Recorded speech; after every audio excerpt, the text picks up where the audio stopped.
अति श्री कार्तिक माह महात्म्य तृतीय अध्याय। सत्यभामा ने कहा, है प्रभो, आप तो सभी काल में व्यापक हैं और सभी काल आपके आगे एक समान है। फिर यह कार्तिक मास ही सभी मासों में श्रेष्ठ क्यों है? आप सब तिथियों में एकादशी और सभी मासों में कार्तिक मास को ही अपना प्रिय क्यों कहते हैं? इसका कारण बताइए। भगवान श्री कृष्ण ने कहा कि हे भामिनी, तुमने बहुत अच्छा प्रश्न किया है। मैं तुम्हें इसका उत्तर देता हूँ, ध्यान पूर्वक सुनो। इसी प्रकार एक बार महाराज बेन के पुत्र राजा पृथु ने प्रश्न के उत्तर में देवर्षि नारद से प्रश्न किया था, और जिसका उत्तर देते हुए नारद जी ने उसे कार्तिक मास की महिमा बताते हुए कहा, हे राजन, एक समय शंख नाम का एक राक्षस बहुत बलवान एवं अत्याचारी हो गया था। उसके अत्याचारों से तीनों लोकों में त्राही त्राही मच गई। उस शंखासुर ने स्वर्ग में निवास करने वाले देवताओं पर विजय प्राप्त कर इंद्रादि देवताओं एवं लोकपालों के अधिकारों को छीन लिया।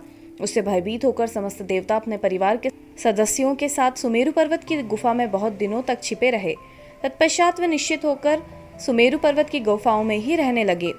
उधर जब शंखासुर को इस बात का पता चला कि देवता आनंद पूर्वक सुमेरु पर्वत की गुफाओं में निवास कर रहे हैं, तो उसने सोचा कि ऐसी कोई दिव्य शक्ति अवश्य है जिसके प्रभाव से अधिकारहीन यह देवता अभी भी बलवान है। सोचते सोचते वह इस निर्णय पर पहुंचा कि वेद मंत्रों के बल के कारण ही देवता बलवान हो रहे हैं। यदि इनसे वेद छीन लिए जाएं तो वे बलहीन हो जाएंगे। ऐसा विचार कर शंखासुर ब्रह्मा जी के सत्यलोक से शीघ्र ही वेदों को हर लाया।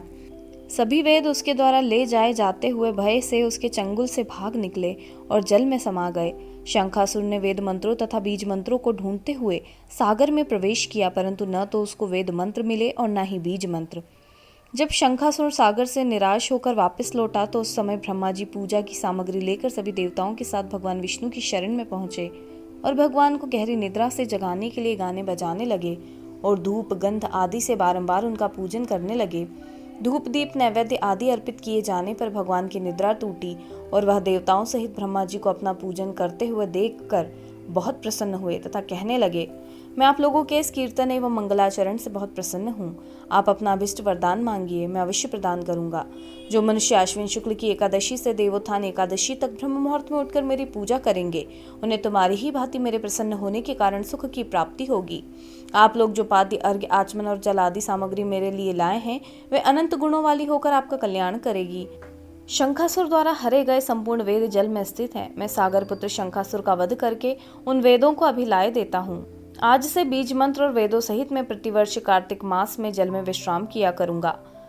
अब मैं मत्स्य का रूप धारण करके जल में जाता हूँ। तुम सब देवता भी मुनीश्वरों सहित मेरे साथ जल में आओ।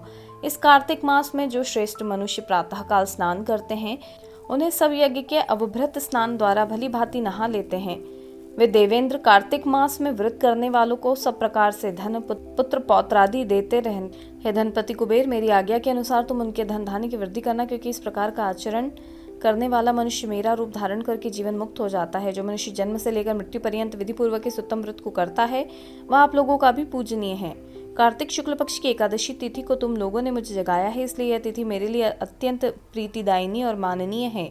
हे देवताओं, ये दोनों व्रत नियम पूर्वक करने से मनुष्य मेरा सानिध्य प्राप्त कर लेते हैं।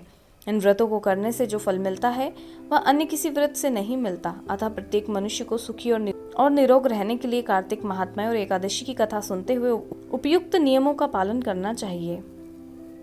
अतः श्री कार्तिक माह महात्म्य तृतीय अध्याय समाप्त। जय श्री हरि। जय।